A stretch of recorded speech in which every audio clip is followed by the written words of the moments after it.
আজকে আপনাদেরকে দেখাবো চিনির পরোটা। আসসালামু আলাইকুম। আমি মেজারমেন্ট কাপে 3 কাপ পরিমাণ আটা নিয়ে নিব।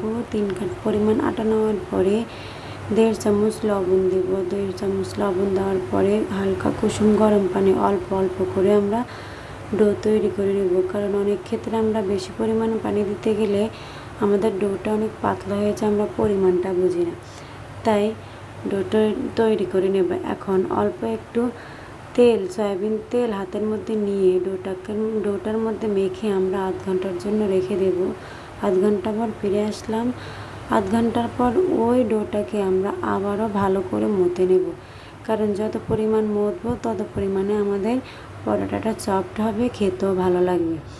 এখন আমরা ফুটবলের মতো করে অল্প অল্প করে আলাদাভাবে রেখে দেব। আলাদাভাবে রেখে দেওয়ার পরে একটা একটা করে ছোট আকারে রুটি করে পাশেই রেখে দেব। কারণ আমরা যদি একসাথে পরোটাটা করতে যাই সেই ক্ষেত্রে আমাদের চিনি যে দিব আমরা ভিতরে, ওই চিনিটা গলে আমাদের পরোটাটা ভিজে উঠবে, খেতেও ভালো লাগবে না।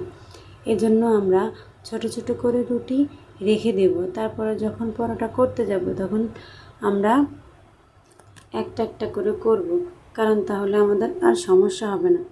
এখন অল্প একটু তেল পরোটার মধ্যে মেখে আমরা চিনি দিয়ে দিব। যার যেরকম যেরকম মিষ্টি খায় সে সেরকম চিনি দেবে। আমি একটু কমই খাই মিষ্টি, তাই আমি একটু চিনি কমই দিলাম। এখন চিনি দেওয়ার পরে চিনিগুলো ভালো করে চেপে চেপে দেব, যেন রুটির সাথে ভালো করে বসে। এখন আবারও ভাঁজ করে নেব। ভাঁজ করে নেওয়ার পর এবার আমি চারকোনা আকারে পরোটাটা করে নেব। আমার কাছে চারকোনা আকারে ভালো লাগে, তাই আমি চারকোনা আকারেই পরোটাটা করে নেব। আপনাদের কাছে যদি চিনি পরোটাটা ভালো লেগে থাকে অবশ্যই লাইক কমেন্ট শেয়ার দিয়ে আমার পাশেই থাকবেন এবং আমাকে জানাবেন যে কীরকম হয়েছে। এখন আমাদের পরোটাটাও বানানো হয়ে গেছে। আমরা চলে যাব চুলাতে। চুলাতে যাওয়ার পরে আমাদের তাওয়াটা ভালো করে আমরা গরম করে নেব।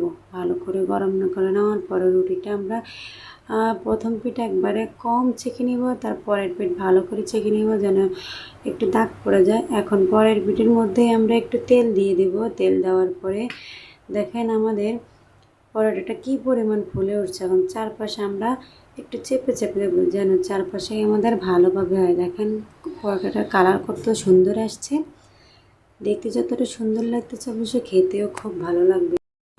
আমাদের পরোটাটা হয়ে গেছে। আমরা এখন পরোটাকে নামিয়ে নেব। নামিয়ে নেওয়ার পর আমি এই পাশে দুধ চা বসিয়ে দিলাম, কারণ চিনির পরোটা দিয়ে দুধ চা দিয়ে আমার খুব ভালো লাগে, তাই দুধ চা বসিয়ে দিলাম। এখন আমাদের দুধ চাটাও হয়ে গেল। দুধ চা দিয়ে পরোটা দিয়ে আলাদা খেতে একটা মজাই লাগে।